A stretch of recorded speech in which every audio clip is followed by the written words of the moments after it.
السلام علیکم ورحمۃ اللہ وبرکاتہ. کیا حال ہے سب کا؟ الحمد للہ. نحمده ونصلي على رسوله الكريم. اما بعد فاعوذ باللہ من الشیطان الرجیم. بسم اللہ الرحمن الرحیم. رب اشرح لي صدری ويسر لي امری واحلل عقدۃ من لسانی یفقهوا قولی. دنیا میں ہر شخص کامیاب ہونا چاہتا ہے، لیکن کامیاب ہونے کے لیے کچھ کام کرنے پڑتے ہیں، کچھ عادات اپنانی پڑتی ہیں، کچھ کوششیں کرنی پڑتی ہیں. ہم سب تمنا تو رکھتے ہیں، لیکن یہ نہیں سوچتے کہ اس تمنا کی تکمیل میں، ہاں وہ کسی بھی چیز کی تمنا، کسی بھی تمنا کی تکمیل میں کرنا کیا ہوتا ہے، اس پر توجہ نہیں دیتے. بحیثیت مسلمان ہم سب اپنی منزل جنت سمجھتے ہیں، لیکن جنت تک پہنچنے کے لیے، اس اصل کامیابی کو حاصل کرنے کے لیے ہمیں کیا کرنا ہے اور مستقل بنیادوں پر کیا کرنا ہے. استقامت کے ساتھ مسلسل جدوجہد اور مسلسل کوشش کس چیز کی کرنی ہے؟ وہ ہے اللہ سبحانہ وتعالیٰ کی رضا، اللہ کو راضی کرنا. ہر وہ کام کرنا ہے جس سے وہ خوش ہو جائے، اور ہر اس چیز سے بچنا ہے جس سے وہ ناراض ہو. اب آپ دیکھیے کہ چھوٹا سا بھی کوئی کام کرنا ہو تو اس کے لیے سب سے پہلا اسٹیپ کیا ہوتا ہے؟ کیا کرتے ہیں؟ کیا کرتے ہیں؟ نیت کرتے ہیں، ارادہ کرتے ہیں، پھر کیا کرتے ہیں؟ پلاننگ. بالکل پلاننگ کرتے ہیں.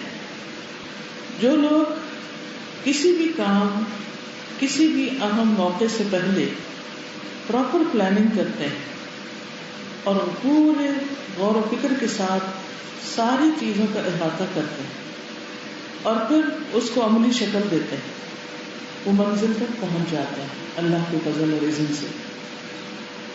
لیکن جو لوگ بغیر پلاننگ کے سفر شروع کر دیتے ہیں، پھر ان کا حال کیا ہوتا ہے؟ وہ ہمیشہ راستہ بھولتے ہیں اور بہت سی ٹھوکریں کھا کے منزل تک پہنچتے ہیں اور اس طرح اپنا بہت سا قیمتی وقت ضائع کر دیتے ہیں. ایک شخص جس کا نام اسٹیون کوے ہے، اس نے ایک کتاب لکھی ہے جس کی تقریباً 1.5 کروڑ کاپیاں بکی ہیں. چند سو، چند ہزار میں 1.5 کروڑ. اور وہ کتاب ہے مختلف لوگوں کے ماضی کے، حال کے، مختلف علاقوں کے، مختلف جگہوں کے، مختلف کاموں اور پروفیشن سے تعلق رکھنے والے لوگوں کے حالات کا جائزہ لے کر ان پر اسٹڈی کر کے، تو اس شخص نے 7 ایسی چیزوں کی نشاندہی کی ہے کہ جن چیزوں کو اگر لوگ اختیار کر لیں تو وہ کامیاب ہو سکتے ہیں. ان عادات میں، ان کرنے کے کاموں میں سب سے پہلا کام اور سب سے پہلی چیز کامیاب لوگوں کی جو عادت اور طریقہ ہوتا ہے، وہ اس نے یہی بتایا ہے کہ وہ کوئی بھی کام شروع کرنے سے پہلے پوری پلاننگ کرتے ہیں کہ یہ کام کیسے کرنا ہے، کتنے وقت میں کرنا ہے، کس طریقے پر کرنا ہے. اور پھر جب وہ کام شروع ہوتا ہے تو اس کے لیے پہلے سے ہی تیار ہوتے ہیں اور اس وقت پھر انہیں کسی قسم کی کوئی پریشانی نہیں ہوتی، وہ پینک نہیں ہوتے، بالکل مطمئن ہوتے ہیں، سکون سے اپنا کام کرتے ہیں، اپنے کام کو انجوائے کرتے ہیں اور پھر جس مقصد کے لیے وہ کام شروع کرتے ہیں اس مقصد کو پا بھی لیتے ہیں.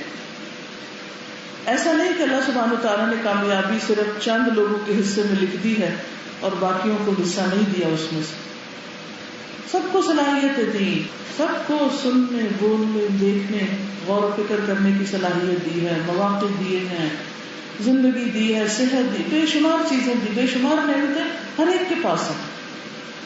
لیکن ایسا کیوں ہے کہ کچھ لوگ اسی وقت میں، اسی زندگی میں، انہی صلاحیتوں میں بہت کچھ کر جاتے ہیں اور کچھ لوگ صرف وقت ضائع کر کے دنیا سے رخصت ہو جاتے ہیں. تو اس کو اگر ایک چھوٹے پیمانے پر دیکھا جائے، مثلا آج کے اس پروگرام کی تیاری اور پلاننگ، کہ آپ نے سوچا کہ آپ نے یہاں آنا ہے، تو آپ نے کس کس چیز کا بندوبست کیا؟ آپ سب خواتین ہیں، سب سے پہلے تو یہ دیکھا ہوگا کہ اس وقت میں جب میں گھر سے باہر ہوں گی تو میرے گھر کے کام کون کرے، پھر میں کس طرح جاؤں گی، کس وقت پہنچنا ہے، کس وقت وہاں سے نکلنا ہے، بعد میں کیا کرنا ہے، اور پھر سب سے بڑی بات یہ کہ وہاں جا کر کیا کرنا ہے، وہاں سے کیا لے کر آنا ہے۔ مثلاً اگر آپ بازار جاتے ہیں اور آپ کے پاس کوئی لسٹ ہی نہیں، کوئی سوچ ہی نہیں کہ کیا خریدنا ہے، تو پھر آپ کیا کریں گے؟ وہاں جا کے گلی گلی پھریں گے، دکان دکان گھومیں گے، اور اس کے بعد کیا لے کر آئیں گے؟ ہو سکتا ہے ادھر ادھر کی کچھ چیزیں اٹھا لیں اور گھر آئے تو کہ وہ تو یاد ہی نہیں رہی، فلاں چیز بھی مجھے چاہیے تھی، وہ تو لی ہی نہیں۔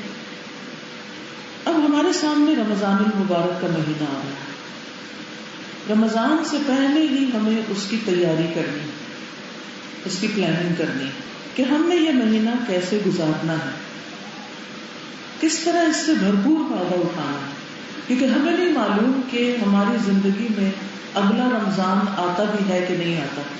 اور جو شخص اس مہینے کی جتنی قدر و قیمت پہچانتا ہے اتنی ہی زیادہ وہ اس کے لیے تیاری کرے گا، پلاننگ کرے گا، اس کا انتظار کرے گا، اور پھر سکون کے ساتھ اس مہینے میں داخل ہوگا، اپنے سارے فرائض پورے کرے گا، سارے وہ کام جو کرنے چاہیے اس مہینے میں، جن کے کرنے کا فائدہ ہے، ان کے بارے میں علم حاصل کرے گا، اور پھر وہ کر بھی گزرے گا۔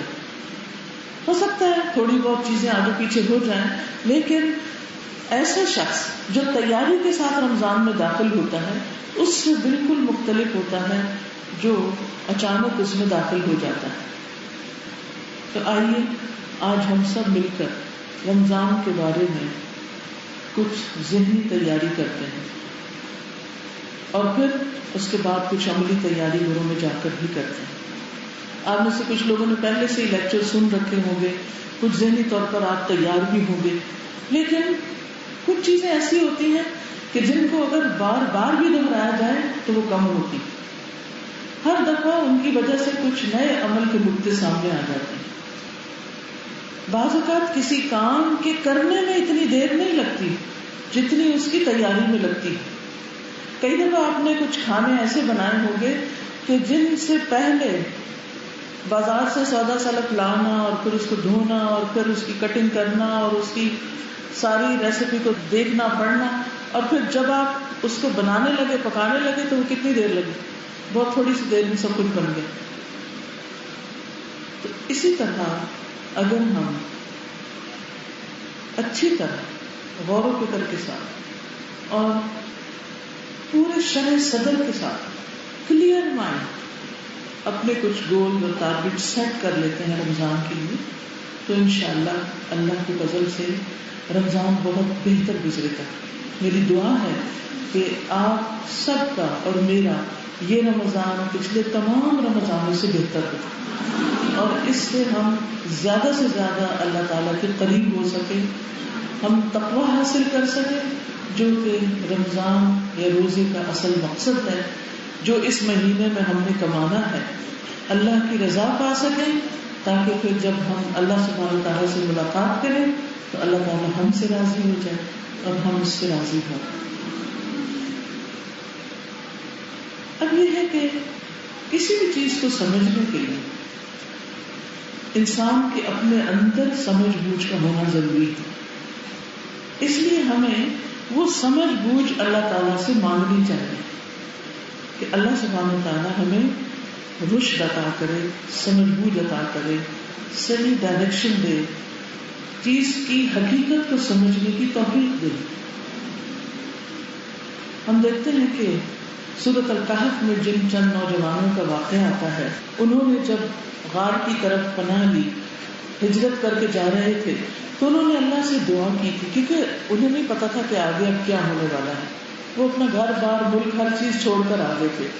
انہوں نے دعا کی، ربنا آتنا من لدنک رحمتا وہیئ لنا من امرنا رشدا، اے ہمارے رب ہمیں اپنے پاس سے رحمت عطا کر اور ہمارے معاملے میں درستگی کا سامان مہیا کر دے، اور ہمیں سمجھ بوجھ عطا کر دے۔ وہیئ لنا من امرنا رشدا، کہ یہ جو معاملہ ہمیں درپیش ہے اس کے بارے میں ہمیں صحیح سمجھ بوجھ دے دے کہ اب کرنا کیا ہے، اس کو درست کر دے ہمارے لیے. تو دو چیزیں انہوں نے مانگی، رحمت اور رشد. تو ہم بھی رمضان کے لیے کیا مانگتے ہیں کہ اللہ ہم پر اپنی رحمت نازل فرما اور ہمیں رشد عطا فرما کہ ہمیں اب کرنا کیا ہے اور کیسے کرنا ہے. صحابہ کرام جو تھے وہ رمضان کی آمد سے کافی پہلے اس کے لیے تیاری شروع کر دیتے. شعبان کے مہینے میں جو روزے رکھنے کا حکم ملتا ہے، جو قرآن کی تلاوت لوگ پہلے سے زیادہ شروع کر دیتے تھے، اس کا بھی مقصد یہی تھا کہ جب رمضان آئے تو ہم تیار ہو چکے ہیں، روزہ رکھنے کے بھی عادی ہو چکے ہوں اور قرآن مجید بھی زیادہ پڑھنے کی عادت پڑ چکی ہو جو عام دنوں میں ہمیں نہیں ہوتی. تو شعبان کا مہینہ پورا پریپریشن کا مہینہ ہے. کس کی پریپریشن؟ رمضان کی پریپریشن. لیکن افسوس یہ کہ ہم لوگ شعبان کو بھی اسی طرح گزار دیتے جس طرح سال کے باقی مہینوں کو گزارتے ہیں اور اس کے لیے پوری طرح تیاری نہیں کرتے. پھر آپ دیکھیے کہ رشد اور ہدایت جو ہے اس کا جو اصل سورس اور منبع ہے وہ قرآن مجید ہے. اس بات کو ان جنوں نے بہت جلدی سمجھ لیا تھا جنہوں نے صرف ایک بار قرآن سنا تھا. انہوں نے کیا کہا؟ انا سمعنا قرآنا عجبا یہدی الی الرشد فآمنا بہ. بلا شبہ ہم نے ایک عجیب قرآن سنا ہے جو سیدھی راہ کی طرف لے جاتا ہے، جو رشد کی طرف لے جاتا ہے، تو ہم اس پر ایمان لے آئے ہیں. لہذا ہمیں قرآن سے یہ معلوم کرنا ہے کہ ہمارا رمضان کیسا ہونا چاہیے، رمضان کے روزے کیوں فرض کیے گئے ہیں، ہمیں اپنا کیا گول اور ٹارگٹ سیٹ کرنا ہے، رمضان کے آخر میں ہم نے اپنا جائزہ کیسے لینا ہے، اپنا احتساب کیسے کرنا ہے کہ ساری وہ ایکٹیویٹی جو ہم نے رمضان میں کی اس کے بعد واقعی ہمیں وہ چیز ملی بھی جس کے لیے ہم نے روزے رکھے اور جس کے لیے ہم نے قیام کیا اور تراویح پڑھی اور صدقہ خیرات کی اور دعائیں مانگی، کیا وہ چیز بھی ہمیں ملی یا وہ ملی ہی نہیں اور ہم صرف ایکسرسائز ہی کرتے رہے. اب دیکھیے آپ کوئی بھی کام کیوں کرتے ہیں، مثلا کھانا کیوں کھاتے ہیں تاکہ بھوک مٹے، بھوک مٹانے کے لیے نا. پانی کیوں پیتے ہیں؟ پیاس مٹانے کی. ایکسرسائز کیوں کرتے ہیں؟ فٹ رہنے کے لیے. ٹھیک ہے نا. یہاں کیوں آئے ہیں؟ کچھ سیکھنے کے لیے، رمضان کے بارے میں کچھ جاننے کے لیے. ٹھیک ہے. تو جو بھی ہم کام کرتے ہیں اس سے ہمیں کوئی نتیجہ حاصل ہونا چاہیے. تو بات میں اسٹیون کوے کی کر رہی تھی، وہ کہتا ہے جو کامیاب لوگ ہوتے ہیں ان کی ایک اور بہت بڑی خصوصیت یہ ہوتی ہے کہ وہ اینڈ ان مائنڈ، یعنی انجام سامنے رکھ کے سفر شروع کرتے ہیں کہ پہنچنا کہاں ہے، حاصل کیا کرنا ہے. تو ہمیں بھی صرف روزے ہی نہیں رکھتے جانا، صرف قرآن ہی نہیں پڑھتے جانا، ان دونوں سے کچھ حاصل کرنا ہے. اور وہ کیا ہے؟ تقویٰ. تقویٰ. اور تقویٰ کیوں حاصل کرنا ہے؟ کیونکہ تقویٰ دنیا اور آخرت کے سارے مسائل کا حل ہے. اس کے بغیر ہمارے لیے مشکلات آسان نہیں ہو سکتی. جیسا کہ قرآن مجید میں اللہ تعالیٰ فرماتے ہیں وَمَن يَتَّقِ اللَّهَ يَجْعَلْ لَهُ مِنْ أَمْرِهِ يُسْرًا. جو شخص تقویٰ اختیار کرتا ہے اللہ تعالیٰ اس کے معاملات میں آسانی پیدا کر دیتا ہے. تو تقویٰ سے کام آسان ہوتے ہیں. سورۃ الطلاق میں آتا ہے وَمَن يَتَّقِ اللَّهَ يَجْعَلْ لَهُ مَخْرَجًا وَيَرْزُقْهُ مِنْ حَيْثُ لَا يَحْتَسِبُ. جو تقویٰ اختیار کرتا ہے اللہ تعالیٰ اس کے لیے ہر مشکل سے نکلنے کا راستہ بنا دیتے ہیں اور اس کو وہاں سے رزق عطا کرتے ہیں جہاں سے وہ سوچ بھی نہیں سکتا، اس کے بعد وہ گمان میں بھی نہیں ہوتا، وہاں سے اللہ کی مدد آتی. آخرت کا انجام بھی تقویٰ کے ساتھ ہی ہے. والعاقبۃ للمتقین. اللہ کی محبت بھی تقویٰ کے ساتھ ملتی ہے. واللہ یحب المتقین. تقوی والوں کو اللہ سبحانہ و تعالیٰ کا ساتھ نصیب ہوتا ہے. ان اللہ مع الذین اتقوا والذین هم محسنون. بے شک اللہ ان لوگوں کے ساتھ ہے جو تقوی اختیار کرتے ہیں اور وہ جو محسن ہوتے ہیں، جو احسان کے درجے پر کام کرتے ہیں.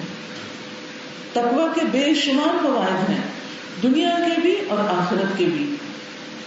دنیا میں تو آسانیاں ہی آسانیاں ہو جاتی، زندگی آسان ہو جاتی. یہ نہیں کہ گرمی ختم ہو جاتی ہے اور ہمیں ٹھنڈی ہوا آنے لگتی ہے. یا کچھ باہر کا ماحول ویسا ہی ہوتا ہے لیکن اپنے اندر ایک ٹھنڈ پڑ جاتی. تقوی اس کیفیت کا نام ہے کہ جس میں انسان یہ کہہ سکتا ہے جنتی فی صدری، میری جنت میرے سینے میں ہے.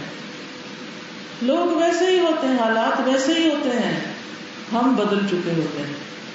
ہمارے دیکھنے کا انداز بدل چکا ہوتا ہے، ہمارے سوچنے کا انداز بدل چکا ہوتا ہے. ہمیں چیزیں کچھ اور دکھائی دینے لگتے ہیں، دنیا کی حقیقت سمجھ میں آنے لگتی، آخرت کی حقیقت سمجھ میں آنے لگتی، پرائرٹیز بدل جاتی. کیونکہ کامیاب لوگوں کی ایک اور صفت یہ ہے کہ وہ چیزوں کو صحیح طرح پرائرٹائز کرتے ہیں، اہم چیزوں کو سب سے پہلے کرتے ہیں، اپنے فرائض کو صحیح طور پر ادا کرتے ہیں، پہلے فرائض کی ادائیگی. تو رمضان ہمیں یہی سکھاتا ہے، اور رمضان کے ذریعے تقوی اور تقوی یہی سکھاتا ہے اللہ کا ڈر اور اللہ کی محبت، کہ ہمیں سب سے زیادہ امپورٹنس اپنی زندگی میں اپنے رب کو دینی چاہیے جس نے ہمیں پیدا کیا، جو ہم پر سب سے زیادہ مہربان ہے، جو ہمیں رزق دیتا ہے، جس کے پاس ہمیں واپس جانا ہے آخرت میں، جس کے ہم پر سب سے زیادہ احسانات ہیں. تو اس لیے بہت ضروری ہے کہ ہم رمضان کو ایک مقصد کے تحت گزاریں اور نظر اس پر ہو، ہر روز جائزہ لینا ہے کیا میرے اندر تقوی آ رہا ہے یا نہیں آ رہا، کیا میں متقی انسان بن رہی ہوں یا نہیں بن رہی، کیا رمضان سے میرے اندر کوئی تبدیلی آ رہی ہے یا نہیں آ رہی، کیا میری گفتگو میں کوئی تبدیلی آئی یا نہیں آئی، کیا میرے سوچ کے انداز میں کوئی تبدیلی آئی یا نہیں، کیا میرے دل کی حالت بدلی کہ نہیں بدلی، اس کے اندر کوئی اطمینان اور سکون اور خاص قسم کی خوشی اور راحت محسوس ہونے لگی یا نہیں ہونے لگی، کیا لوگوں کے ساتھ میرے رویے اور معاملات بدلے یا نہیں بدلے. میرے اندر اس رمضان کے ذریعے کیا تبدیلی آ رہی، کیا میں ایک نیا انسان بن رہی ہوں یا نہیں بن رہی. رمضان ہمیں ایک نیا انسان بنانے آتا ہے، ہماری میل کچیل دھونے کے لیے آتا ہے. ہر چیز میلی ہو جاتی ہے نا، کپڑے میلے ہو جاتے ہیں، جسم میلا ہو جاتا ہے، برتن میلے ہو جاتے ہیں، گھر میلے ہو جاتے ہیں، کھڑکیاں، شیشے، گاڑی، جو چیز ہمارے استعمال میں ہوتی ہے ہر چیز میلی ہو جاتی. پھر ہم کیا کرتے ہیں؟ صفائی کرتے ہیں. ایک ڈیلی صفائی ہوتی ہے، ایک ویکلی ہوتی ہے، پھر منتھلی ہوتی ہے، پھر اینوئل صفائی ہوتی ہے. مجھے نہیں معلوم آپ لوگوں کا کوئی ایسا اسکیجول ہے یا نہیں گھر کے اور باقی معاملات کو صحیح کرنے کا، لیکن جو سمجھدار لوگ ہوتے ہیں ان کو میں نے اسی طرح کام کرتے دیکھا کہ انہوں نے پوری پلاننگ کی ہوتی کہ روز مرہ کی بنیاد پہ کیا کیا کرنا ہے، ہر ہفتے کیا کرنا ہے، ہر مہینے کیا کرنا ہے، سال میں کیا کرنا ہے. اب آپ دیکھیں مومن بھی ہر روز کیا کرتا ہے؟ نماز پڑھتا ہے نا، کیونکہ متقین کی پہلی عملی صفت کیا ہے؟ الذین یؤمنون بالغیب، تو ایمان کی حالت ہے نا. دوسری کیا ہے؟ وَيُقِيمُونَ الصَّلَاةَ، نماز بھی تقویٰ پیدا کرتی. یہ متقی نماز کو قائم کرتا ہے. ٹھیک ہے. اچھا، پھر ویکلی صفائی کیسے ہوتی ہے؟ کوئی پتہ نہیں. جمعہ، الجمعۃ الی الجمعۃ کفارۃ ما بینہما، جمعے سے جمعے تک جو کچھ ہوتا ہے وہ اس کے لیے جمعہ پر کفارہ بن جاتا ہے. یعنی جمعے کے دن کے خاص اعمال، سورۃ کہف کا پڑھنا، مرد خاص طور پر مسجد میں حاضر ہو کر خطبہ سنتے ہیں، جمعہ پڑھتے ہیں. عورتوں کے لیے بھی منع نہیں ہے، افسوس کہ ہمارے یہاں جگہ ہی نہیں ایسی. آپ اس کی جگہ کیا کرتے ہیں, کوئی درس وغیرہ کی مجلس اٹینڈ کر لیتے ہیں, کوئی اور اس طرح کے پروگرام رکھ لیتے ہیں کہ جس سے آپ کی ویکلی صفائی ہوتی رہتی. پھر اسی طرح جمعے کے دن ہم نہاتے ہیں, دھوتے ہیں, نیل کٹنگ کرتے ہیں, باقی اپنے جسم کو صاف ستھرا کرتے ہیں. منتھلی صفائی بھی ہوتی ہے. وہ کیا ہوتی منتھلی بھی ہوتی, ہر مہینے کے 3 روزے, ٹھیک ہے نا.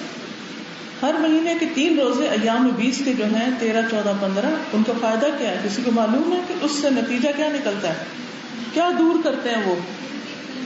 دل کے کینے کو صفائی ہوئی نا, اندر کی اس دل کی صفائی ہوئی نا. روز بھی ہو رہی ہے, ویکلی بھی ہو رہی ہے, منتھلی بھی ہو رہی ہے, اور اب اینوئل زبردست صفائی کا موسم آ رہا ہے, اور وہ ہے رمضان. رمضان سے رمضان کفارۃ لما بینہما, کفارہ ہے ان دونوں کے درمیان جو کچھ ہوا.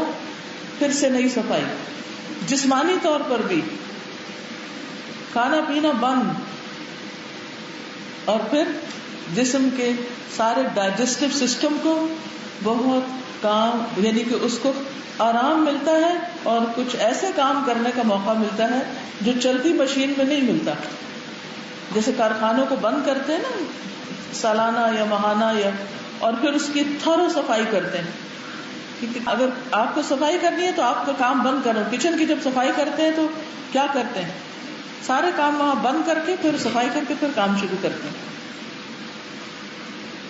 تو اس طرح اللہ سبحانہ وتعالیٰ کا بہت بڑا کرم اور بہت بڑا فضل ہے کہ وہ ہمیں ہر سال رمضان جیسا مبارک مہینہ عطا کرتا ہے کہ جس کے ذریعے ہم اپنے تقوی کی تجدید کرتے ہیں, تقوی کو انکریز کرتے ہیں, تقوی کو مزید بڑھاتے ہیں. یعنی جو کام ہم ہر روز ہر ویک نہیں کر پاتے, پھر وہ دنیا سے تھوڑی بے رغبتی کر کے پوری پلاننگ کے ساتھ رمضان کے اندر شروع کر دیتے ہیں. اور 1 مہینے کے بعد واقعی ایسے محسوس ہوتا ہے کہ اندر باہر سے دھل گئے ہیں. اگر انسان تھوڑا سا اپنی نیت کو صحیح کر کے روزے رکھے اور رمضان پر فوکس کرے.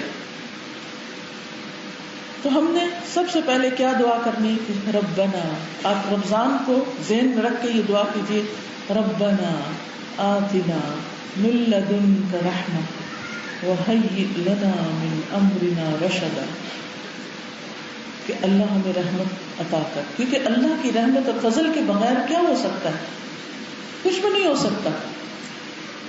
اور پھر ہمیں صحیح سمجھ عطا کر, کیونکہ رشد کہتے ہیں حقیقت کی وجہ کو پا لینا, کسی چیز کی اصل حقیقت پا لینا, صحیح سمت میں جانا, صحیح ڈائریکشن اختیار کرنا, کہ اللہ ہمیں صحیح ڈائریکشن عطا کر.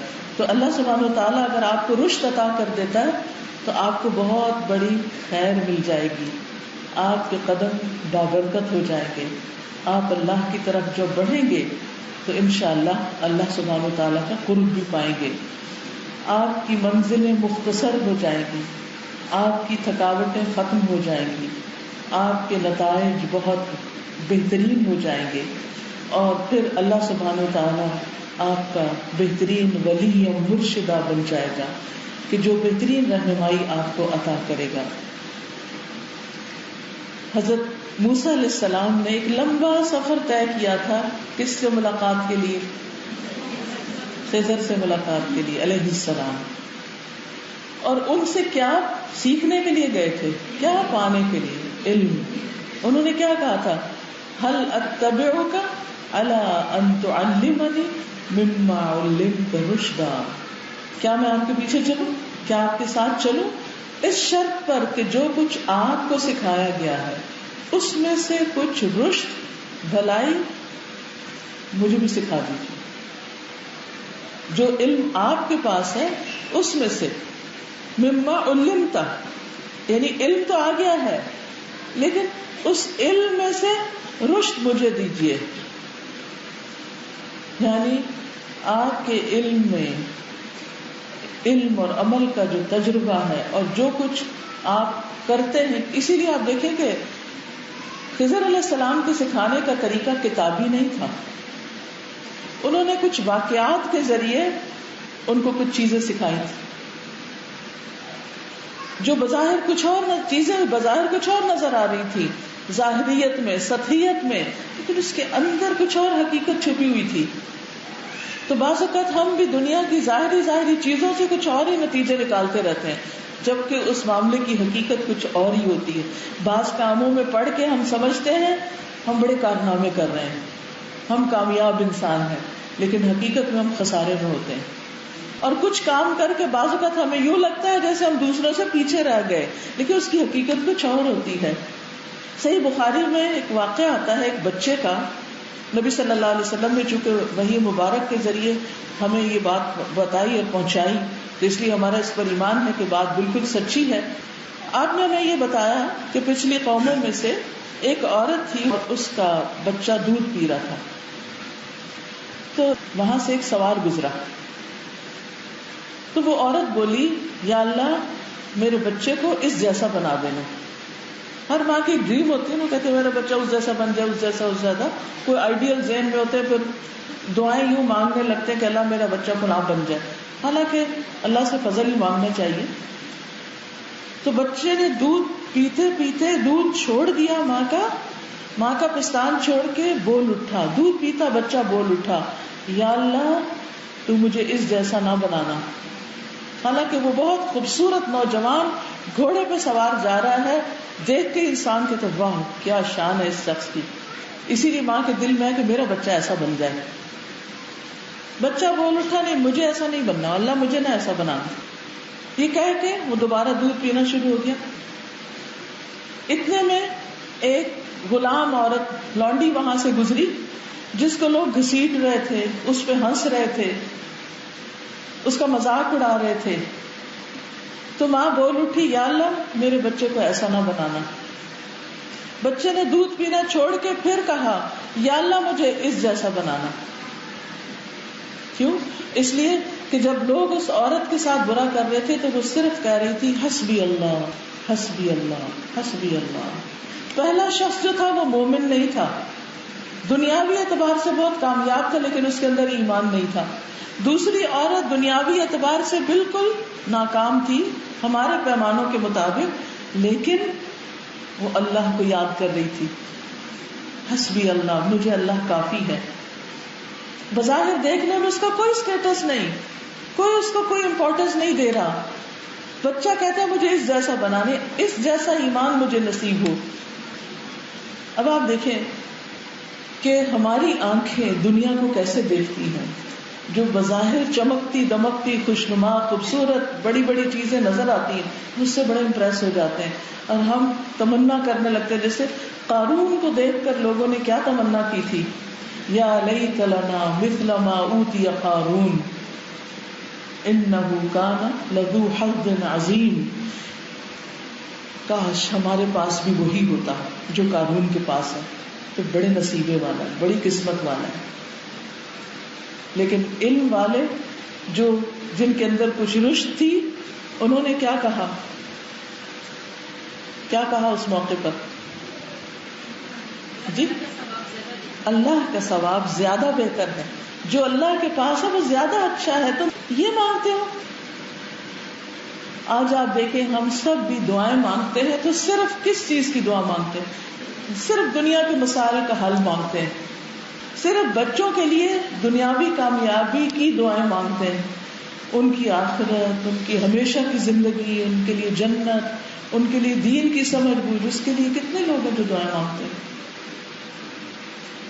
تو بعض اوقات ہمیں بڑی باتیں پتہ بھی ہوتی ہیں، علم بڑا بڑا ہوتا ہے، مگر رشد نام کی شے نہیں ہوتی ہمارے پاس،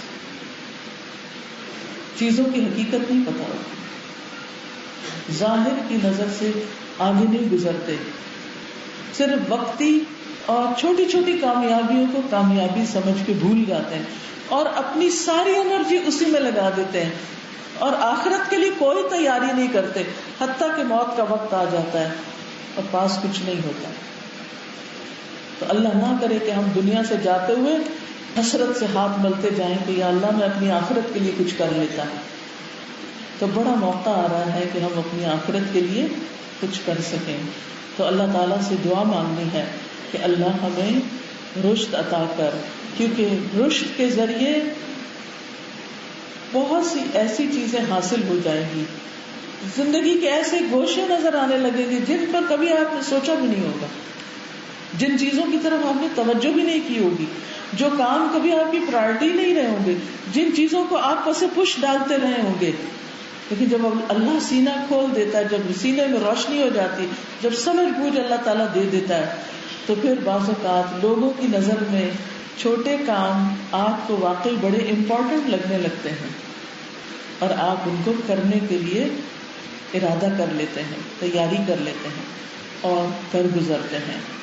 تو بہرحال رمضان جب آتا ہے تو لوگ یہ سوچتے ہیں کہ اچھا روزوں کی گنتی پوری ہو جائے، ضرور ہونی چاہیے، اللہ سبحانہ تعالیٰ کا حکم ہے وَلِتُكْمِلُوا الْعِدَّةَ، ایک پہلو یہ ہے اس کا. لیکن دوسرا پہلو کچھ اور بھی ہے اس سے پار، یعنی گنتی پوری کر کے کچھ اور حاصل کرنا ہے، اور وہ ہے تقویٰ. تو ہمیں تقویٰ کے لیے روزے رکھنے ہیں، رمضان میں ساری عبادات کرنی ہے. تقویٰ ہے کیا؟ آپ کہیں گے اس وقت سے تقویٰ بول رہی ہوں، ہوتا کیا ہے تقویٰ؟ سب لوگوں نے تقویٰ کا لفظ بھی سنا ہے، اس کے میننگ بھی پڑھے ہیں. تقویٰ کو مختلف طرح ڈیفائن کیا گیا ہے. تقویٰ کا لفظ جو ہے نا عربی زبان میں واو کاف یہاں سے وقع یقی، بچنا، یعنی انسان کے اندر ایسی قوت پیدا ہو جائے روزہ رکھ کے، ایسی اس کی تربیت ہو جائے، ایسی ٹریننگ ہو جائے کہ روزوں کے بعد یا روزوں کے درمیان بھی اس کے اندر ایسی ایمانی قوت جاگ اٹھے کہ جس کی وجہ سے وہ اللہ کی نافرمانی سے بچنے لگ جائے، گناہوں سے بچنے لگ جائے، گناہوں سے رک جائے، اور نتیجتاً آخرت کے عذاب سے بچ جائے، ناکامی سے بچ جائے.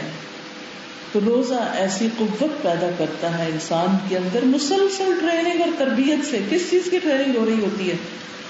مثلا آپ بھوکے پیاسے ہیں، روزے میں کھانا پینا ایک سرٹن ٹائم سے صبح سے شام تک، اب سخت بھی پیاس لگی، پانی رکھا ہوا ہے، کوئی نہیں دیکھ رہا، آپ آرام سے پانی پی سکتے ہیں اور باہر جا کے کہہ سکتے ہیں میں روزے سے، لیکن آپ رک جاتے ہیں پانی پینے سے، کیونکہ آپ کو پتا ہے کہ اگر میں نے پانی پی لیا تو میرا روزہ نہیں ہوگا. تو یہ جو رکنا ہے نا، بچنا، جیسے پانی سے بچنا ہے نا، ایسے ہی کس سے بچنا ہے؟ ہر گناہ سے بچنا ہے. جو چیز غلط ہے اس سے بچنا ہے، اس سے ایسے دور بھاگنا ہے جیسے انسان کسی شیر سے بھاگتا ہے کہ یہ مجھے نہیں کرنا. نہ صرف یہ کہ بڑے بڑے گناہ یا سامنے نظر آنے والے، بلکہ جھوٹ، چغلی، غیبت، لوگوں کا مذاق اڑانا، لوگوں کے ساتھ برا سلوک، کسی کے ساتھ زیادتی، ظلم، ان سب چیزوں سے بھی بچنا. اگر تو روزے کی وجہ سے ہم جھوٹ بولنے سے بچ رہے ہیں تو گویا تقویٰ پیدا ہونا شروع ہو گیا ہے، کیونکہ روزہ ہمیں سکھا رہا ہے بچنا بچنا بچنا، بچ کے احتیاط احتیاط احتیاط، بی کیئرفل. اب پانی سے بچ رہے ہیں، پیاس سے، شدید پیاس کے باوجود، خواہشات کی تکمیل سے بچ رہے ہیں، ٹیمپٹیشن کے باوجود. کیوں بچ رہے ہیں؟ کیوں روک رہے ہیں اپنے آپ کو اس سے؟ تو حلال ہے پانی، کیونکہ اللہ نے منع کیا ہے کہ نہیں پینا روزے میں. تو کیا جھوٹ، چغلی، حرام خوری، رشوت، سود، اس سے اللہ نے نہیں منع کیا ہوا؟ کیا خیال ہے؟ جادو، شرک، ناحق کسی پہ الزام تراشی، تہمتیں، دوسروں کو اذیت دینا، اس سے اللہ نے نہیں روکا؟ اس سے بھی تو روکا ہے نا اللہ نے، اس سے کیوں نہیں بچتے؟ یہ کس قسم کا روزہ رکھا ہوا ہے؟ حدیث میں آتا ہے من لم یدع قول الزور والعمل به فلیس للہ حاجۃ ان یدع طعامہ وشرابہ. جس نے روزہ رکھ کے جھوٹ بولنا اور جھوٹ پہ عمل کرنا نہیں چھوڑا، اللہ کو اس بات کی کوئی ضرورت نہیں کہ کوئی اپنا کھانا پینا چھوڑ دے. اسی لیے دوسری حدیث میں فرمایا کم من صائم لیس له من صیامہ الا الظمأ، کتنے ہی روزہ دار ایسے ہیں جن کو روزے سے سوائے بھوک پیاس کے کچھ حاصل نہیں ہوتا. ایک روایت میں جوع کا لفظ ہے، کہیں ظمأ کا لفظ ہے. تو اور بعض اوقات پیاس لفظ بول کے بھوک پیاس دونوں ہی اس کا ترجمہ ہو سکتا ہے. یعنی کچھ لوگ سوائے بھوک پیاس کے روزے سے کچھ نہیں اچیو کرتے، انہیں یعنی تقویٰ نہیں ملتا. جس کے لیے روزہ رکھوایا گیا تھا وہ نہیں ملا ان کو، وہ بس بھوکے پیاسے رہے، کیونکہ انہوں نے مقصد تو حاصل ہی نہیں کیا تھا. وہ ظاہری ایکسرسائز کے پیچھے تو گئے ہی نہیں تھے، جس چیز کو حاصل کرنے کے لیے انہوں نے یہ سفر شروع کیا تھا وہ تو ملا ہی نہیں. تو پھر ایسی تکلیف اور ایسی مشقت کا کیا فائدہ ہوا، کتنا ہوا؟ ہاں بس ایک نشان لگ گیا کہ ہاں روزہ پورا ہو گیا، کہنے کو روزہ رکھ دیا لیکن حاصل کچھ نہیں ہوا، مقصد نہیں پورا ہوا. اب آپ دیکھیے کہ جب تقویٰ کی جگہ نا آپ بچنا بچنا بچنا، بچ کے بچ کے بچ کے، یہ بس اپنے آپ کو نا یاد کراتے رہنا روزے میں، رمضان میں یہ کام کر لو، نہیں یہ نہیں کرنا، اس سے بچنا ہے. فضول باتیں، لغو باتیں، گھنٹوں فون پر، واٹس ایپ پہ، میسجنگ پہ، فیس بک پہ، ٹی وی کے آگے، ادھر ادھر لغویات، بے مقصد بیکار چیزیں. جو کامیاب لوگ ہوتے ہیں ان کی جو ہیبٹس ہوتی ہیں ان میں سے ایک یہ ہوتی ہے کہ وہ جو موسٹ امپورٹنٹ چیز ہوتی ہے نا اس کو سب سے زیادہ اہمیت دیتے ہیں. تو اگر ہمیں یہ پتہ چل جائے کہ ہماری زندگی میں موسٹ امپورٹنٹ کیا ہے تو غیر ضروری چیزوں پر ہم اپنا پرائم ٹائم نہیں لگائیں. اب مثلا صبح کا وقت ہے، آپ نے روزہ رکھ لیا ہے تو قرآن مجید میں آتا ہے ان قرآن الفجر کان مشہودا. روزے میں سب سے بہترین کام جو کرنے کا ہے وہ قرآن کا پڑھنا. اب اگر ہم قرآن اٹھانے کی بجائے فون اٹھا لیتے ہیں سب سے پہلی چیز، پھر کیا ہوگا؟ جب فون کھلے گا تو پھر کیا کچھ کھل جائے گا. چند سال پہلے یہ مسئلہ کوئی نہیں تھا، فون ہم اس وقت صرف اٹھاتے تھے جب بیل بجتی تھی، جب کوئی فون کرتا تھا تو ہم اٹھاتے تھے.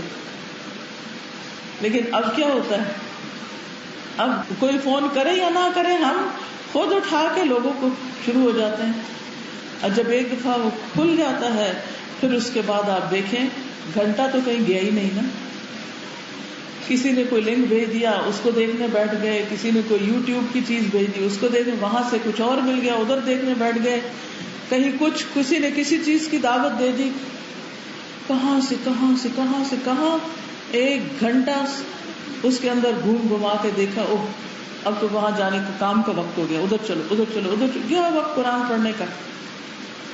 جس کا رمضان اس طرح گزر رہا ہے اس نے تو کچھ نہیں کمایا. پھر تو پہلی چیز فون، مجھے امید ہے کہ آپ میں سے اکثر لوگ اسے ایروپلین موڈ پہ یا اس کو بند کر کے سوتے ہوں گے، ٹوٹل بند نہیں، اس کو آف کر کے. اور صبح اپنے اوپر لازم کر لیجئے سوائے شدید ایمرجنسی کے اس بلا کو ہاتھ ہی نہیں لگانا. یہ کسی مصیبت سے کام نہیں ہے، بہت فائدے ہیں اس کے، اس سے خیر بھی حاصل ہوتی ہے، لیکن قرآن سے امپورٹنٹ نہیں ہے. یہ قرآن سے زیادہ قیمتی نہیں ہے یہ، ورنہ آپ کی رشد غائب ہے. اگر واقعی آپ کو رشد مل گئی نا تو آپ کو یہ بات سمجھ آ جائے گی کہ میں نے صبح نماز کے بعد پہلا کام یہ کرنا ہے کہ قرآن اٹھانا ہے، قرآن پڑھنا ہے. جو بھی اللہ نے مجھے توفیق دی ناظرہ کھول کے دیکھ کے پڑھنے کی، کیونکہ جو شخص یہ چاہتا ہے کہ اسے اللہ اور اس کے رسول صلی اللہ علیہ وسلم سے محبت ہو جائے، اسے چاہیے کہ مصحف سے دیکھ کے پڑھے، قرآن کھول کے پڑھے، چاہے آپ حافظ قرآن ہی کیوں نہیں، دیکھ کے اس کو پڑھیں اور روزانہ کا. کیونکہ ہم کہتے ہیں میں پڑھ رہی ہوں مجھے وہ سورت ملک آتی ہے، میں ذرا لیٹ جاؤں اور آرام بھی کر لوں، سورت ملک بھی پڑھ لوں. کیا ہوتا ہے، کتنی پڑھتے ہیں؟ پھر جب لیٹ کے پڑھتے ہیں تو کتنا پڑھتے ہیں؟ ہوتی ہے پوری، آدھے میں نیند آ جاتی. تو ہمیں پہلی چیز، سب سے پہلا کام دن کا، چاہے تھوڑا وقت ہو، کیونکہ بعض لوگ کے بچے چھوٹے ہوتے ہیں نا، وہ ادھر قرآن اٹھانے لگتے ہیں، ادھر بچہ رو پڑتا ہے، ادھر کچھ اور، کسی کو کچھ چاہیے کسی کو کچھ چاہیے. تو اگر وہ مسئلہ بھی ہے تو بھی آپ نے اس کو سامنے ہی رکھنا ہے کہ بس میں یہ جلدی سے ختم کر کے پکڑنا میں نے قرآن ہی ہے، پڑھنا ہے اس کو. پھر اسی طرح صبح شام کے اذکار ہیں، جو حفاظت کی دعائیں ہیں ان کو سورج نکلنے سے پہلے پڑھنا ہوتا ہے. تو بہت سے لوگوں کو دیکھا ہے کہ وہ بعد میں کتاب اٹھا کے بیٹھ کے پڑھ رہے ہوتے ہیں. بھائی یہ ٹائم نہیں اس کے پڑھنے کا. سورج نکلنے سے پہلے حفاظت ہے, بعد میں صرف دعائیں ہیں. جیسے صدقۃ الفطر, عید کی نماز سے پہلے صدقۃ الفطر ہے, بعد میں عام صدقہ ہے. تو ہر کام کا ایک وقت ہوتا ہے نا. ویلے دی نماز تے کویلے دیاں ٹکرا, تو وہ وقت گزر گیا تو پھر وہ فائدہ اور مقصد نہیں پورا ہوتا. تو ہمیں کیا کرنا ہے؟ بچنا ہے, مختلف چیزوں سے بچنا. اچھا, اور کیا چیزیں ہیں آپ کی زندگی میں آپ سب جانتے ہیں کہ جن میں آپ پڑ جائیں تو اس کے بعد کسی اور چیز کے لیے وقت بچتا ہی نہیں. دیکھیں, رمضان کے کچھ چور ہوتے ہیں, یعنی اس کا مطلب یہ ہے کہ وہ ہمارا روزہ بھی خراب کرتے ہیں, ہمارے وقت کو بھی چرا لیتے ہیں, ہماری نیکیوں کو بھی چرا لیتے ہیں, جو نیکی ہم نے کی اس کو بھی ضائع کرا دیتے ہیں یا کرنے ہی نہیں دیتے. تو ایسے چوروں سے بھی کانشیس رہنا ہے. ٹھیک ہے, تو کچھ چیزیں ایسی ہیں کہ جن سے ہم نے محتاط رہنا ہے, کیونکہ یا وہ ہمارا وقت چرا لیں گی, یا وہ ہمارا اجر چرا لیں گی, یا پھر ہمیں تقوی حاصل نہیں کرنے دیں گی. سب سے پہلے نمبر پر تو یہ گیجٹس ہیں, چاہے موبائل ہے, چاہے ٹی وی ہے, چاہے اور چیزیں ہیں, یہ ہمارا وقت کھا جاتی ہیں. اب آپ کہیں گے اس میں بہت سے فائدے ہیں, لیکن آپ دیکھیے کہ کچھ چیزوں میں ضرور فائدے ہوتے ہیں, لیکن بعض اوقات ان کے نقصان ان کے فائدوں سے زیادہ ہو جاتے ہیں. پھر اسی طرح دوسری چیز, لغو, فضول, بیکار باتوں سے بچنا. کیونکہ بعض اوقات ہم روزہ کاٹنے کے لیے, وقت کاٹنے کے لیے, اپنا روزہ آسان کرنے کے لیے گپ شپ شروع کر دیتے ہیں. تو ہم نے فالتو باتیں نہیں کرنی, زیادہ باتیں نہیں کرنی, چاہے سامنے, چاہے فون پہ, چاہے واٹس ایپ پہ, یا کسی بھی طریقے سے, یا لکھ کے, یا ٹائپ کر کے, یا میسجنگ, یا ٹیکسٹنگ. ہم نے محتاط رہنا, بس ضروری بات, ایکسٹرا باتیں نہیں کرنی, کیونکہ اس سے ہمارا وقت چلا جائے گا اور کرنے کا کام رہ جائے گا. پھر ہے بازار جا کے صرف اسی وقت بازار جانا ہے جب واقعی بہت شدید ضرورت. کچھ چیزیں تو ہم رمضان سے پہلے ہی لے کے رکھ سکتے ہیں, کچھ ایسے روزمرہ لانی پڑتی ہیں. آپ کے ہسبینڈ جاب پر ہوتے ہیں, کام پر ہوتے ہیں, بعض اوقات آپ ہی کو جانا پڑتا ہے. لسٹ بنا کے رکھیں, ٹائم مقرر کریں, اور وہ جس میں رش کم ہو, اور فوراً جائیں اور آئیں. جانے اور آنے والی بات, ادھر ادھر سے وزے بسر کچھ نہیں دیکھنا ہو, ضروری چیزیں بس لینی. اور ویسے بھی آپ دیکھیں رسول اللہ صلی اللہ علیہ وسلم نے فرمایا اللہ کے نزدیک سب سے اچھی جگہ اس علاقے کی مسجدیں ہیں, اور سب سے بری جگہ اس کے بازار ہیں. اور ویسے بھی آپ دیکھیں کہ عورتوں کے بازار جانے سے پھر ان کے اپنے بہت سے فرائض جو ہیں ان میں بھی کمی آ جاتی. پھر بعض اوقات ہم مال ضائع کرتے ہیں وہاں جا کے, اسراف, فضول خرچی, اس سے بھی ہمیں منع کیا گیا ہے. بغیر ضرورت کی چیزیں خریدنا, یعنی کرنا کیا ہے, جانا ہے, کام کر کے فوراً واپس آنا ہے. تیسری چیز, راتوں کو بلا ضرورت جاگنا. تراویح کے بعد چاہے آپ 2 گھنٹے کے لیے سوئیں, 3 گھنٹے کے لیے سوئیں, کیونکہ اس وقت سال کی سب سے چھوٹی راتیں آ گئی ہیں نا, تو تھوڑا بھی وقت ہو تو آپ اس میں سوئیں, تاکہ رات کی جو نیند ہے نا وہ رات ہی کی نیند ہے, اور تھوڑی سی نیند بھی جو ہے اس سے آپ فریش ہو جائیں گے صبح کی عبادت کے لیے. ورنہ کیا ہوگا, دن کا ایک بڑا حصہ, بابرکت حصہ سوتے میں گزر جائے گا. حضرت عائشہ فرماتی کہ نبی صلی اللہ علیہ وسلم شروع رات میں سوتے, آخر رات میں بیدار ہو کے تہجد پڑھتے. چونکہ ہمارے عام طور پہ تراویح پڑھی جاتی, تو پھر اس میں یہ ہے کہ وہ اول رات میں ہوتی ہے, تو ہمیں بھی کیا کرنا ہے, اول رات میں پڑھ کے پھر اس کے بعد صبح سحری کے لیے اٹھنا ہے. پھر اسی طرح نبی صلی اللہ علیہ وسلم عشاء کے بعد باتیں کرنے کو ناپسند کرتے تھے, اور عشاء سے پہلے سونے کو ناپسند کرتے تھے. پھر اسی طرح سورج نکل رہا ہو جب, اس وقت سونے سے پرہیز کریں. آپ نے فرمایا جب بھی سورج چڑھتا ہے اللہ تعالیٰ کی ہر ایک مخلوق اس کے لیے تسبیح کرتی ہے. جس جس پہ کرنیں پڑتی ہیں سب تسبیح کر رہے ہوتے ہیں. لیکن شیطان اور اولاد آدم میں سے آتا قسم کے لوگ نہیں کرتے. میں نے سوال کیا کہ آتا لوگ کون ہوتے ہیں؟ فرمایا بدترین انسان، یا فرمایا اللہ کی مخلوق میں سے بدترین کو آتا کہتے ہیں. یعنی وہ اس وقت اللہ کا ذکر نہیں کرتے، اللہ کو یاد نہیں کرتے، اللہ کی تسبیح نہیں کرتے. وہ وقت بڑا قیمتی ہے. اس وقت کیا کریں؟ یعنی اسکیڈول کچھ اس طرح بنا لیں، اگر کوئی بہت شدید مجبوری نہ ہو کہ جس میں آپ کو پھر کام پہ جانا ہے یا نکلنا ہے گھر سے، تو تھوڑی سی نیند آپ کو چاہیے، تو سورج نکلنے سے پہلے آپ تھوڑا سا آرام کر لیں، یا پھر سورج نکلنے کے بعد اپنے اشراق پڑھ کے پھر تھوڑا آرام کر لیں، یا دوپہر کو کر لیں. کیونکہ راتیں بہرحال بہت چھوٹی ہیں، اگر آپ کی نیند نہیں پوری ہوگی تو بیمار ہو جائیں گے. تو اس کو اس طرح اسکیڈول کریں کہ آپ کو جو اصل میں ذکر اور عبادت کا وقت ہے وہ اچھا سا آپ کو مل جائے. اسی طرح خواتین کے لیے کچن میں ضرورت کا کھانا پکانا تو اجر و ثواب کا باعث ہے، اور جو کسی کو کھانا کھلاتا ہے اس کا تو آپ کو اجر پتہ ہی ہے کہ وَيُطْعِمُونَ الطَّعَامَ عَلَى حُبِّهِ مِسْكِينًا وَيَتِيمًا وَأَسِيرًا، کہ وہ اللہ کی محبت میں یتیم، مسکین، قیدی کو کھانا کھلاتے ہیں. لیکن بہت زیادہ ڈشز بنانے میں اپنا سارا وقت لگا دینا اور ساری آفٹرنون اسی میں لگا دینا، اس سے بچے. ٹھیک ہے، نیوٹریشس ضرورت کا کھانا ہو جس سے آپ کے اندر کمزوری پیدا نہ ہو، آپ صحیح طرح روزہ رکھ سکیں، صحیح تراویح آگے پڑھ سکیں، وہ اعتدال کے ساتھ کھانے میں حرج نہیں. لیکن کوئی بھی ایسا کھانا کہ جس کے بعد آپ اتنے تھک جائیں کہ تراویح نہ پڑھ سکیں، اور پھر آپ کی طبیعت خراب ہو یا آپ کو نیند بہت زیادہ آئے، تو اس سے بچنے کی ضرورت ہے.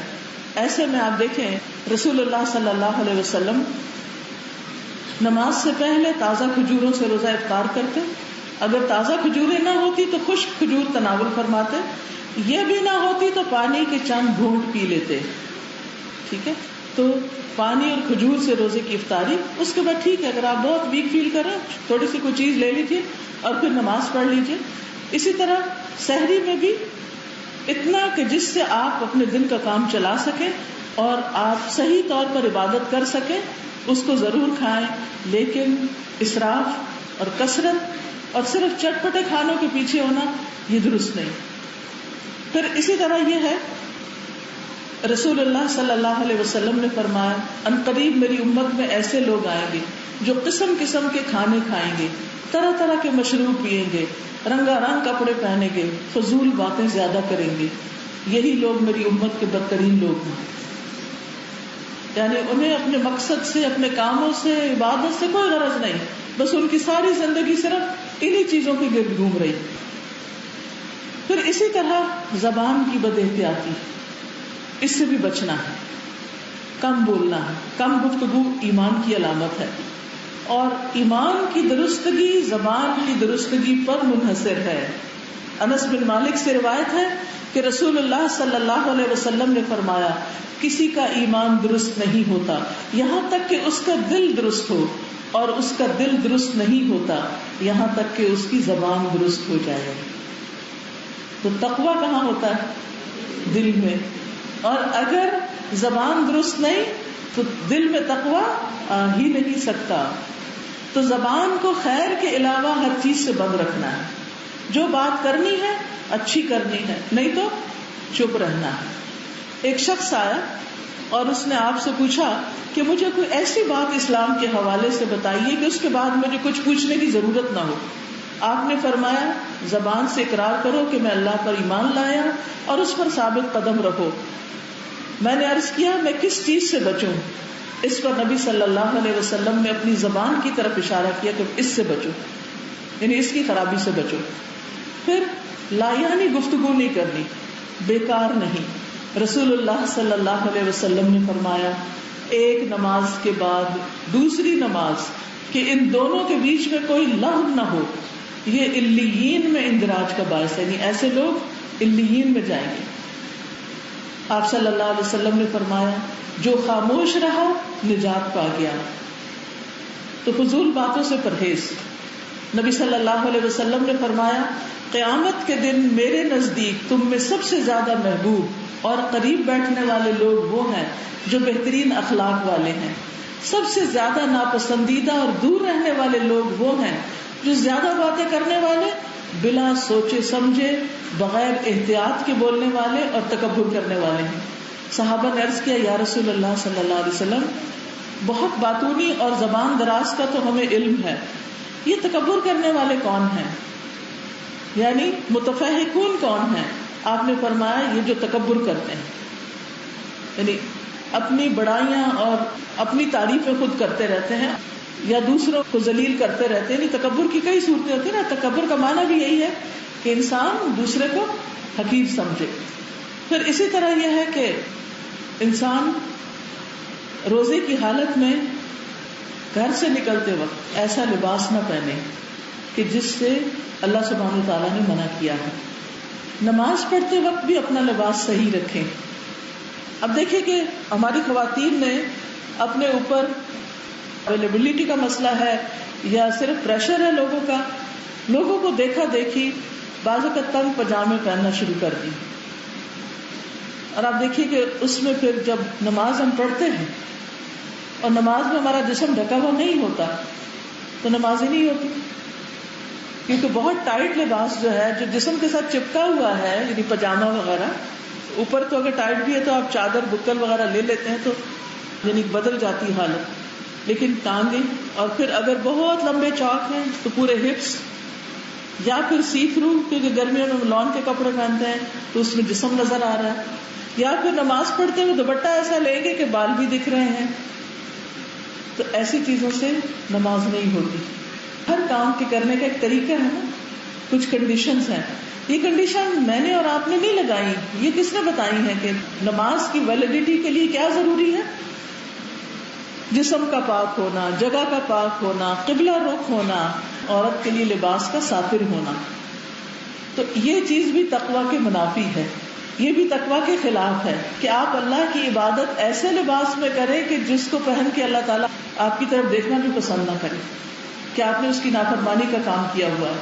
تو اس سے بھی آپ نے بچنا ہے. پھر اسی طرح رمضان میں ایک اور چیز جس سے بچنا ہے وہ ہے بخل، کنجوسی. صدقہ جہنم کی آگ سے بچاتا ہے، اور سب سے بہترین صدقہ رمضان کا صدقہ ہے. نبی صلی اللہ علیہ وسلم ویسے بھی بڑے سخی تھے، لیکن رمضان میں جب جبریل سے آپ کی ملاقات ہوتی تو آپ بارش لانے والی ہوا سے بھی زیادہ سخی ہو جاتے، یا دوسری بات میں تیز آندھی سے بھی زیادہ آپ کی سخاوت بڑھ جاتی. ہر ایک تک آپ کی سخاوت ہوتی، یعنی ہر ایک کو دے رہے ہوتے تھے، سب کو. اس میں پھر آپ روزہ افطار کرنے کا اہتمام بھی کر سکتے ہیں. پھر اسی طرح غریبوں میں راشن کی تقسیم کر سکتے ہیں، لوگوں کو پانی پلانے کا انتظام کر سکتے ہیں، جیسے مسافروں وغیرہ کو. بعض اوقات ایسا ہوتا ہے کہ لوگ گھروں کو جا رہے ہوتے ہیں، راستے میں روزہ کھل جاتا ہے، پانی کا کوئی انتظام نہیں ہوتا. مختلف جگہوں پر کولر لگوا سکتے ہیں، کچھ بھی کر سکتے ہیں جو آپ روزہ داروں کی سہولت کے لیے مسجدوں میں جا کے پتہ کریں کہ وہاں پانی کا نمازیوں کے لیے صحیح انتظام ہے یا نہیں. ایسے کوئی بھی کام آپ خاص طور پر رمضان میں خیر اور بھلائی کے اپنے اپنے طریقے پہ سوچ لیجیے، جو بھی آپ کے آس پاس ہے آپ اس کو کر سکتے ہیں. پھر اسی طرح رمضان کے مہینے میں ایسی مجلسوں سے پرہیز کریں جس میں اللہ کا ذکر نہ ہو. یعنی ویسے تو کوئی کافی پارٹی شادی وغیرہ تو رمضان میں دن میں نہیں ہوتی، لیکن اس کے علاوہ بھی کوئی ایسی مجلس کچھ بھی ہو، کہیں ضرورتاً جانا پڑتا ہے، ملاقات ہوتی ہے، اس کو مختصر کریں، فوراً لوٹیں. عام دنوں میں بھی انسان ایسی مجلس سے پرہیز کرے کہ جہاں اللہ کا کوئی ذکر نہ ہو، کیونکہ قیامت کے دن ہر وہ مجلس انسان کے لیے حسرت کا سبب بن جائے گی کہ جس میں انسان اللہ کو یاد نہ کرے. اللہ سبحانہ وتعالیٰ فرماتے ہیں یا ایھا الذین آمنوا اذکروا اللہ ذکرا کثیرا وسبحوہ بکرۃ واصیلا. عام دنوں میں بھی ذکر کرنا ہے، لیکن تقویٰ کے حصول کے لیے رمضان میں خاص طور پر بہت کثرت سے ذکر کرنا ہے. واذکروا اللہ کثیرا لعلکم تفلحون. کثرت سے اللہ کو یاد کرو تاکہ تم کامیاب ہو جاؤ. پھر اسی طرح ہر وقت اٹھتے بیٹھتے چلتے پھرتے ہر وقت اللہ کی تسبیح کرتے رہیں. قرآن مجید میں منافقین کی صفت آتی ہے وَلَا يَذْكُرُونَ اللَّهَ إِلَّا قَلِيلًا کہ وہ اللہ کو یاد نہیں کرتے مگر بہت تھوڑا. اسی طرح اور جو چیز رمضان کے روزے کو خراب کرتی ہے وہ ہے حقوق العباد میں کوتاہی، جس میں سب سے پہلے والدین کی نافرمانی یا والدین کو ستانا یا والدین کا خیال نہ رکھنا یا ان کی ضروریات پوری نہ کرنا. انسان پر سب سے زیادہ حق کس کا ہے؟ والدین کا. تو رمضان میں خصوصاً اپنی توجہ کرنی ہے کہ میرے ماں باپ کس حال میں ہیں، ان کو کسی چیز کی ضرورت تو نہیں، ان کو کوئی کام تو نہیں. بعض اوقات ایسا ہوتا ہے کہ وہ ہم سے اور کچھ نہیں چاہتے، وہ کہتے ہیں اچھا ہمارے حصے میں جا کے تم ذرا صدقہ خیرات کراؤ، یہ چیز تقسیم کراؤ، یہ فلاں کو دے دو. یا وہ فوت بھی ہو چکے ہوتے ہیں تو بعض اوقات آپ کو وصیت کر جاتے ہیں کہ ہر رمضان میرے لیے یہ کام کر دینا. کوئی بھی چیز ہو سکتی ہے جس کے ذریعے آپ ان کے ساتھ احسان کا معاملہ کر سکتے ہیں. تو آپ نے رمضان میں خاص طور پر دیکھنا ہے کہ حقوق العباد میں والدین کے لیے آپ نے کیا کیا، اس سے بھی آپ کے اندر تقویٰ پیدا ہوگا. پھر اسی طرح سارے جتنے بھی بیکار کام ہیں ان کو ہم نے چھوڑ دینا ہے اور مسلسل اپنا احتساب کرتے رہنا ہے کہ رمضان میں ہم اللہ تعالیٰ کا قرب کتنا پا رہے ہیں. اس کے لیے سب سے زیادہ یہ ہے کہ اپنی نیت کا جائزہ لینا ہے کہ کوئی بھی کام آپ اگر کر رہے ہیں، نماز پڑھ رہے ہیں، تراویح پڑھ رہے ہیں، ذکر کر رہے ہیں، روزہ رکھے ہوئے ہیں، صدقہ خیرات کر رہے ہیں، کس کے لیے کر رہے ہیں. کیونکہ تقویٰ کے لیے سب سے پہلی شرط جو ہے اخلاص ہے کہ ہر کام اللہ کے لیے ہو، ہر کام اللہ کے لیے ہو. کیونکہ قرآن مجید میں آتا ہے وَسَيُجَنَّبُهَا الْأَتْقَى الَّذِي يُؤْتِي مَالَهُ يَتَزَكَّى ان قریب تقویٰ والا اس جہنم سے دور رکھا جائے گا جو اپنا مال اس لیے خرچ کرتا ہے کہ وہ پاک ہو جائے، یعنی تزکیے کے لیے، تقویٰ حاصل کرنے کے لیے. کسی کام میں شہرت مقصود نہ ہو، بندوں سے جواباً توقعات نہ رکھیں کہ ہم نے ان کو اتنا دیا یہ بھی ہمیں بہت کچھ دیں. نہیں، آپ اپنا فرض ادا کریں، باقی توقع اجر اور ثواب کی اللہ تعالیٰ سے رکھیں. پھر اسی طرح ہر جگہ اللہ کی موجودگی کا احساس کہ میرا رب مجھے دیکھ رہا ہے. نماز پڑھیں تو یہ یاد رہے کہ اللہ دیکھ رہا ہے، تو پھر اس سے کیا ہوگا؟ اخلاص پیدا ہوگا. پھر اسی طرح اللہ کی عبادت تقویٰ پیدا کرنے کا ذریعہ یا ایھا الناس اعبدوا ربکم الذی خلقکم والذین من قبلکم لعلکم تتقون. پھر اللہ تعالیٰ کی اطاعت اور فرمانبرداری کے باقی سارے کام، اس کی دی ہوئی ہدایت کو اپنانا، اس کے رسول صلی اللہ علیہ وسلم کی اطاعت کرنا. تیسری چیز تقویٰ کے حصول کے لیے گناہوں سے بچنا، اور گناہوں کے ساتھ ساتھ شبہات سے بھی بچنا، شک والی چیزوں سے بھی بچنا. کیونکہ ابن عمر کا قول ہے کہ بندہ تقویٰ کی حقیقت کو پہنچ نہیں سکتا جب تک کہ اس بات کو بالکل نہ چھوڑ دے جو دل میں کھٹکتی ہو. یعنی جس چیز کو آپ مناسب نہیں سمجھتے، ٹھیک نہیں سمجھتے، اسے چھوڑ دیا جائے اور اپنے شر سے لوگوں کو محفوظ رکھا جائے. تو چونکہ تقویٰ کا مقام دل ہے تو دل کو صاف رکھنا ہے برے خیالات سے، حسد سے، بغض سے، نفرت سے، بدگمانی سے. اپنے دل کی حفاظت کرنی ہے، دلوں کو گندگی سے بچانا ہے، دلوں کو مردہ ہونے سے بچانا ہے. پھر زبان کی حفاظت کی بات تو پہلے بھی ہو چکی. پھر اسی طرح یہ ہے کہ خوشی سے روزہ رکھنا ہے. خوشی سے جو عبادت کی جاتی ہے اس کے نتیجے میں سکون حاصل ہوتا ہے، تقویٰ حاصل ہوتا ہے. پھر دعاؤں کی کثرت کرنی، ذکر، تلاوت، دعا. اللہ تعالیٰ سے ضروری جتنی بھی آپ کی زندگی میں خواہشات ہیں وہ لکھ لیں اور ہر روز ایک دفعہ وہ ساری دعائیں پڑھ لیں.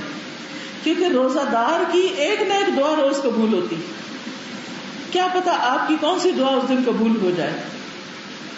پھر رات کو تراویح یا تہجد کا اہتمام لازمی کرنا. آخری عشرہ جو ہے اس کے لیے بھی تیاری کرنی ہے کہ اس سے پہلے باقی اور بھی کام یعنی کہ سمیٹ کے آخری عشرے میں عبادت پر فوکس کرنا ہے تاکہ جو کوئی کمی کوتاہی رہ جائے وہ اس میں پوری ہو جائے. باقی جہاں تک روزے کے احکامات کا تعلق ہے اور مزید کاموں کا، تو انشاءاللہ شہر رمضان کتاب جو آپ کے پاس ہو، اس میں ہر ٹاپک پہ حدیثیں اور قرآن کی آیات بھی ہیں اور اس کے ساتھ کرنے کے کام ٹپس بتائی گئی. کچھ لوگوں کے ہاتھ میں بھی مجھے نظر آ رہی ہے. آپ کے پاس کس کس کے پاس ہے؟ اچھا ماشاءاللہ کافی لوگوں کے پاس ہے. ٹھیک ہے، تو میں نے کچھ چیزیں تو اس کتاب میں سے ذکر کی ہیں لیکن ساری چیزیں نہیں کی، کیونکہ میں چاہتی ہوں کہ آپ لوگ ساتھ ساتھ خود پڑھ کے اپنے کرنے کے کام کرتے رہیں. تو اللہ سبحانہ تعالیٰ سے دعا ہے کہ وہ ہمیں واقعی رمضان ختم ہونے پر تقوی عطا کر دے اور ہم پہلے سے بہترین انسان بن جائیں، اچھے انسان بن جائیں، اور اللہ تعالیٰ ہم سب کی نمازیں، روزہ اور صدقہ خیرات اور دعائیں قبول کر لیں. آپ سب کا بہت شکریہ. جزاکم اللہ خیرا. بارک اللہ فیکم. سبحانک اللہم و بحمدک، اشہد ان لا الہ الا انت، استغفرک و اتوب الیک. السلام علیکم و رحمۃ اللہ وبرکاتہ.